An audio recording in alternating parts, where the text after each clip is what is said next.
Here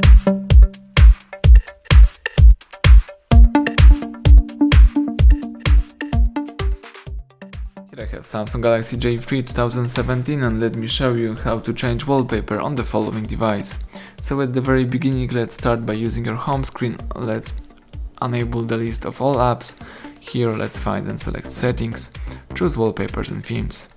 As you can see, let's tap start right here, tap allow, let me tap cancel, and here let me also tap terms and conditions. To agree to the following conditions, tap start.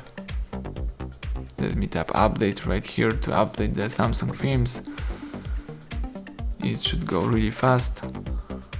And right now you will be able to use the following wallpaper searcher.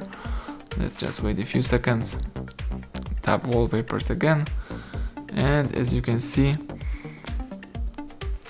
here you can use the following wallpaper list. You can use the top wallpapers, the new one. You can buy some wallpapers if you would like to, or you may also use your gallery to choose your wallpaper. It could be a screenshot, it could be a photo or whatever you want, or you can use the Samsung gallery. So in my case, let me use, for example, the following wallpaper, and you can use it for your home screen, lock screen, on your both screens. In my case, let me use on my lock screen, tap set as wallpaper. And here you can also use the themes if you would like to change the theme or icons. But in my case, let me just show you my new wallpaper. Let's press power key to see a lock screen. As you can see right now, I've got my new wallpaper. So everything went well, thank you for watching, please subscribe our channel, leave thumbs up under the video.